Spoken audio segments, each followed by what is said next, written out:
Yo, what's good? Welcome back to Saturdays Are for the Sims. I know I've missed the last 2 weeks. Last week I was just sick as a dog. Definitely wasn't doing a video. Almost didn't even play. I do have a confession. I ended up playing cash, registered kind of late Sunday morning. So, got to get it in. And the week prior to that, just got super busy and ended up just hand building a couple teams for some qualifier stuff. So today we were back, and I think I might kind of start a little bit from the beginning here. So this might be a little bit more of a lengthy video, but I just want to show you guys how I'm using the solver to build amongst creating some other inputs and just where I'm at, my general thoughts kind of headed into the week 7 slate. So yeah, let's dive right in. Let me show you real quick. I've got very, very basic rules set up so far. I do need to change my max lineup ownership. I think we've got 10 teams. There's like way more teams on a bye. So I think that'll probably just condense player ownership a smidge. So I actually just might set this to like 135 instead of like 120, 125. I might just keep this up a little bit. I am going to set this to 69. I already unchecked this. Variance by position, I'll actually show you. I'm going to do variance a little bit differently. I do have my quarterback stack rules here, so I'm going to stack a quarterback with at least one wide receiver or tight end from the same team and run it back with exactly one wide receiver or tight end from the same team. I'll probably end up putting some exclusion rules in here. And for quarterbacks, like, actually, I guess Lamar, that's a little bit more condensed than it's been in the past. We don't have, maybe not. We'll see how this ends up going. I did create a little mini correlation here. So I've got if wide receiver, then boost wide receiver or tight end from the opponent by 15%. So basically saying, like, in my non-primary stacks here, if I do want to capture a little bit of a game with a mini stack or mini correlation, I've got that. I'm not forcing it by any means here. I'm just saying, like, give them a little bit of a boost so that it might work out, it might not. I've got use at most one running back, wide receiver, or tight end from the same team unless they're compared with a quarterback. And then one that I do want to set up, and I just need to go take a look at the percentage here, is I want to use at least one wide receiver where my projected ownership is less than a specific percentage. So I think I usually just try and find like a decent cutoff. So like ownership here, Diggs, Terry. So it's like this 10, 11%. Like Wandale, Mike Evans, Kendrick Bourne, Elijah Moore. So I'll probably end up, to be clear, I'm creating a pretty large set of lineups here for a pretty large field contest, just to give you an idea. So no small field stuff. This was just an optimal. I don't know why that's there.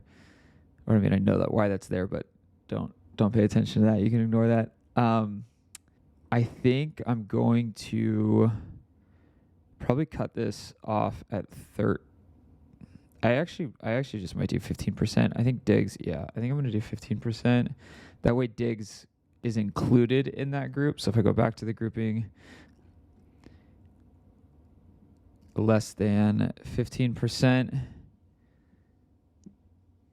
I'm totally okay eating the chalk at running back this week. If we look at these values, Walker, Pacheco, Jacobs, Gibbs, all these values all project pretty high, but I mean, the workload on some of these running backs are pretty significant. Like, even though Pacheco's only seeing like 60% of his team's running back workload, it's still like 18 touches in the game. So, and just obviously being exposed to that game environment. So I don't think I need to create anything there. Like, you could give me all three of these, especially because actually all three, right? Is this Chicago? Oh no, the Chicago game. That makes sense. I thought maybe. These two right here are late, and with both of them carrying decent price tags. Cooper Kupp is also late. So there's just a lot of options to swap off of either one of these if you're behind, or keep if you're like ahead and you're okay eating the chalk, or maybe you get information and you start putting some of the field lineups together and you think that they come in a little less than this, so you can just, keep them as is. So I'm okay there. So I think for now, let's just run 300 of these and get this initial build. All right, I've got my initial run of 300 lineups here. I did optimize from 50% median projection there, and then 50% ceiling. And I'd set my exposure cap on a player to be just below 70%, 69%. I think the highest owned player I got was Kenneth Walker at 51%. So not quite 2x the field, but a pretty decent over there. Way over on Marquise Brown. Way over on Tyler Lockett, Pacheco, about the field. Kelsey, 10% above the field. So yeah, just kind of combing through some of this stuff. Typically what I'll do is I'll go to quarterback, and I'll start seeing like who my quarterback pool and exposure that it originally gave me was. And keep in mind, like, I haven't limited my pool. I've just made a couple rules, like super quick foundation rules, and then the real process starts. So like, I can tell you right off the bat, I'm probably not overly interested in Desmond Ridder, Mac Jones. Dobbs has been rushing a little bit. I'm not overly interested in the Pittsburgh side of this game. I don't mind stacking Rams. And these quarterbacks, I think are all in fine spots. So one thing that I'm going to do right now that I didn't do prior to this is I'm going to go give some manual boost to teams or game environments that I want exposure to. I think the Arizona Seattle game looks really good. The Washington game, I think, is fine from like a GPP standpoint, so I'll give a little boost there. I don't really care which side of the ball I get there. Like I said, I think getting exposure to the Rams side of the ball, specifically with Stafford, is a good way to get exposure. I don't want that. I just want a smidge there. Green Bay, Denver, I think is fine. And then obviously Kansas City Chargers, I think is fine. There's a part of me that almost wants to be more exposed to the LA side of that ball a little bit more. Let's take a look at the field ownership there. I think we've got Mahomes 10%. I'm not overly worried about the quarterback exposure specifically. Yeah, Herbert at 3%. And then if we just go look at the skill position players, I just like to only select that game and then hit flex, and it'll kind of and then you can sort by ownership. So Pacheco, Keenan, Palmer, Kelsey. Yeah, so maybe in larger field, it's something like, wow, that's a pretty high ownership percentage for Joshua Palmer, who has like an extremely wide range of outcomes. Totally fine for like super large field tournament stuff, but I think at that ownership, I would actually want to be under that. So let's go take a look at wide receiver and just see what it gave me on Palmer right off the rip, and see if it was jamming him. It was not. Okay, so that's good to know, but I bet you it's just because I bet you all of my Herbert teams have Palmer though. Oh, it was 22%. Did I just miss him? I did. I missed him. I went past him there. So like, let's go to quarterback and let's filter by Herbert, and then if you filter by wide receiver, oh yeah, it's just one team. Fun. that is something that I think I'll want to change. I want a little bit more exposure to this side of the ball. So I think let's boost these games. Keep in mind, I'm boosting the entire player set when I do this, but I can go in and manually just give Palmer like one boost. But maybe I want Eckler at a 5, and every time I do this, it's just a small percentage to their total projection, boost or dock to their projection, and then like let me get Everett more like if I'm attacking this game with that side of the ball. Keenan's fine. I think Eckler coming back totally takes the big ceiling off of him. His floor is probably fine. So I actually think I'll probably just keep him in line with the rest of his team from a boosting standpoint.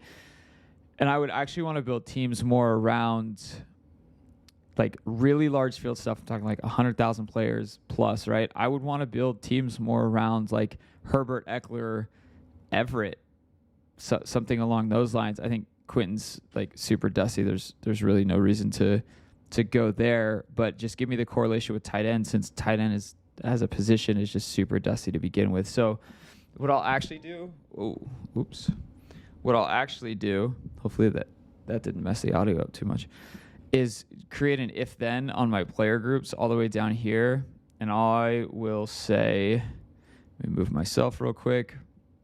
If lineup contains any Herbert, then boost.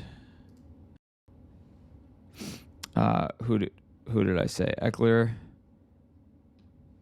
and Ingram. I could also say, Everett, not Evan Ingram. I could also make a rule that like forces one of these two in there. So I could say if lineup contains any Justin Herbert, then use at least one of these two, and then just let the other players fall in. I think that's fine too. I might actually just do that, because if I have exposure to that side, I think that's totally fine to do. So, all right, let's go back and get some more of these exposures set right. I think these are all, wow, look at the late slate. Is that really where everyone's going to be? See, and then this is part of the process. Like, as I start evaluating and looking and seeing these types of things, like, is there really not a whole lot going on in the early slate? And something like that immediately tells me like, oh, maybe I should look more at this Baltimore-Detroit game. Like, what is Lamar? 8%. I mean, Lamar has a massive ceiling, super easy to stack with Flowers, who I know has a little bit of some ownership concerns at 20%, but I believe Mark Andrews is like a third the percent of Kelsey. No, not quite. I thought he was way less than that. I thought he was like 6%. So, I mean, that's not bad considering the pivot off of Kelsey. So something like that to me, like I would want access to that side. I won't boost Detroit. I'll just let it happen naturally with the stacking rules that I already have in place, right? So if I have Lamar, I'm actually totally fine with Lamar doubles too with Flowers and Andrews. And then obviously on the Detroit side of the ball, don't think I would want to attack that through Gibbs, but I don't think I'll limit it either. It was just really strange. They really ran him up the middle last time, so he can still get involved in the passing game, obviously. So, okay, so now that I've got that, what I'll do now is go to my quarterback pool, and I'll probably start eliminating some of these quarterbacks. Like, Goff is fine.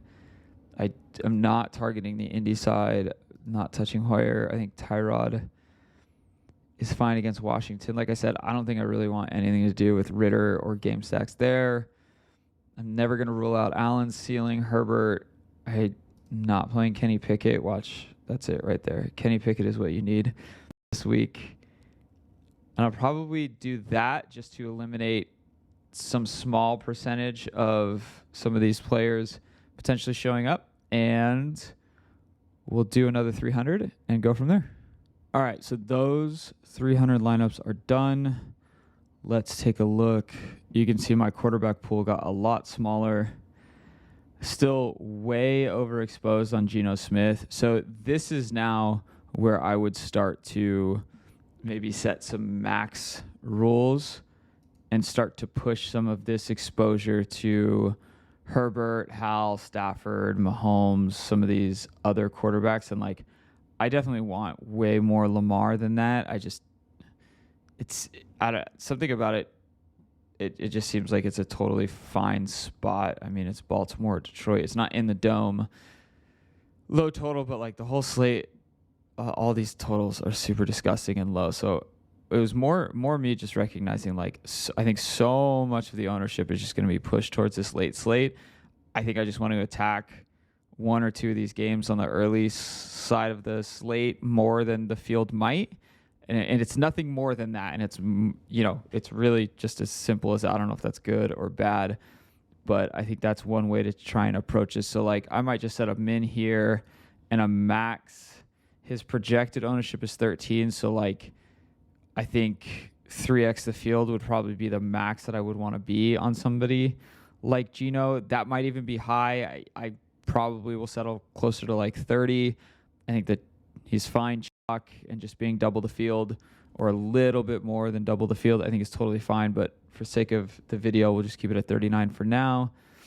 Russ, Herb, like I said, I do want a little bit more exposure to some Herbert. So I might set him to just be like 2x the field at 6%. Stafford, probably okay at the field. So like, right, just small adjustments, and then I'll keep combing through some of these player exposures. Like I need to make sure Jaylen Warren and Najee are never on the same team, which they shouldn't be based off of the rules, but just going to look at that. Rashad White, Josh Jacobs. Josh Jacobs pretty low at 1%. I wonder why that is. So I'll definitely want to take a look to see why I'm only getting 1% Jacobs. It could be the boost that I have on Pacheco. I think Aaron Jones is like a killer tournament play. Javonte. Make sure I don't have any Aaron Jones Javonte teams. I do. Yeah, I guess like one is fine. And keep in mind, I have 300 teams here. I'll only be doing 150. So anyways, I'll keep coming through this. It's just what my typical process looks like, and I'll start creating more rules, and I'll kind of show you what that looks like under advanced settings. I actually had already added a rule that I noticed I would want to get. With Herbert, I don't want these huge onslaughts in, like, I'm okay with Herbert, Eckler, and one of his pass catchers, or I'm okay with Herbert, a chalk pass catcher, and Everett. But what I'm not okay with is Herbert, Eckler, Palmer, Keenan, Everett, right? Like, that is just way too much in this large field. I think something like that's fine in a 100-man contest, but I just want, like, his running back, him, and one of his pass catchers. So I had to create a rule that said, like, at most. And then I also, y'all remember, I have that other rule that says use at least one of either Eckler or Everett, so I could make sure that one of those two players is always in that lineup to help keep that product ownership down of that lineup, considering there are some chalky pieces on the Charger side of that ball. So, okay. For example's sake, let's say I have all my rules put in. I've spent the last hour combing, going through, making my tweaks and adjustments. I've only spent like 10 minutes, right? But let's just say all of that's good to go. You continue combing and sifting and making rules and fine-tuning and doing all of that. Now we start to sim. So we're going to say these lineups are in a good spot. My player exposures are where I want them. And I'm going to run these in the slant. It's the largest field one that we have here, and it's 150 max. So I'm going to run and sim those. And this will take just a second. All right. Sims are done. And let's take a look here. So let's take a look at the average ROI on quarterbacks. Love, there's Geno, Mahomes, Herbert pretty low. Stafford, average was fine. Take a look at running back. Yeah, that. No. No. Jalen Warren, absolutely not. Look, I love Warren. It's just still a timeshare there. So, Josh Jacobs, Aaron Jones, Jerome Ford. There's Eckler. Little confirmation bias, good average ROI. So, anyways, let's take a look at a couple of these. Let's just pop into this lineup real quick. What is this? Okay, so this is a small Seattle stack with Marquise Brown coming back. I mean, this looks like it's a freaking pivot off of a cash team. Which, look, the Sims it's what they're going to do. They're going to love the projections that the Sim is using, and we're using projections that are very similar to what the Sim mean projection are going to be, or what the field thinks the ownership, what the field, like the contest, what those lineups, what that projected ownership is going to be, that's what we're using too. So obviously it's going to like them. So typically what I'll do from here is I will look at some of the highest Sim ROI lineups: Jordan Love, Austin Eckler, Pacheco, Marquise Brown, Lockett, Judy, Musgrave, Watson. So we've got a Watson, Musgrave, Judy. We've got a Denver, Green Bay stack. And I'll actually just start selecting like the top 10 in ROI. And I'll tag those. I'll call those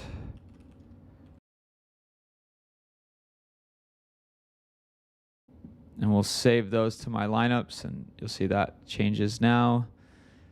Added 31 there, and I would kind of just grab those, and what I would then do is quick select some top ceiling. So let's just take the top 20% in ceiling. You'll notice ceiling and ROI is not always the same. I will save those to my lineups there. Oops, I forgot to tag them, but you get the idea. It's okay. They'll be under no tag.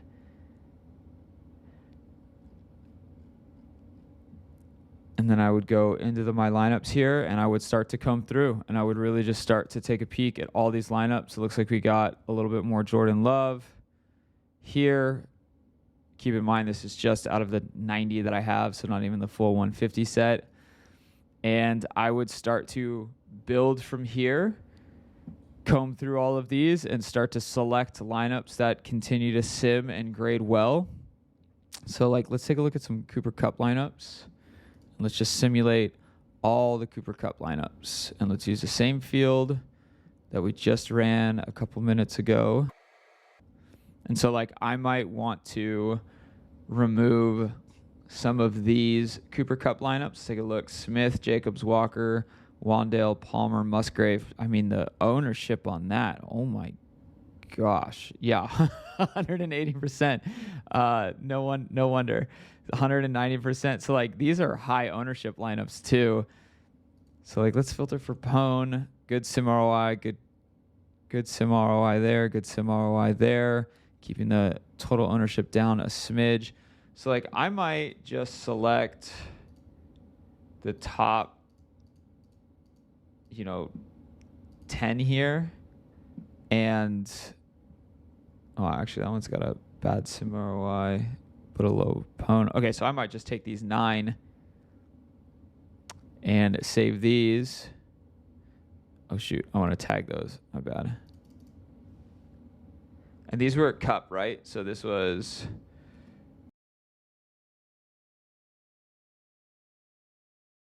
and save those. And now they'll have the tag applied to them as well. So I can see the Kupp Pone ROI. And I would probably just comb through these, and then I might download these to my CSV or assign them, to a specific lineup in my entry manager here. I don't have anything uploaded there. So what I'll actually do is comb through these, make sure they don't look totally egregious just from like a roster construction standpoint. And yeah, I would download these to a CSV, and then I would put these 8 lineups in, just copy and paste them into my CSV. These all look decent, and then I would go back to the optimizer and I would start building again. And then I would go back into my lineups, and I might remove this cup tag and like mess around with some of these players who I want exposure to. So like I might look at these all these Aaron Jones lineups and simulate these ones and do something similar. This is like a little bit of a strange way of doing it, rather than just like keeping them in and simming them. I'll put all these into a CSV, and then I'll re-upload all these lineups, and then go from there and look at my total player exposure and make sure that things line up. And if it doesn't, I'll just continue editing. Wow, that is a lot. That was an Aaron Jones filter, right? I can't remember. I'm talking now. I think it was an Aaron Jones. Oh no, it was a yeah. I don't remember. Yeah, it was an Aaron Jones. Okay, 100%. That was an Aaron Jones filter. So that's a lot of Aaron Jones on Jordan Love teams. I don't know if I would want that much exposure. So I got 100% Aaron Jones here on these lineups with Aaron Jones. 71% of them have Jordan Love.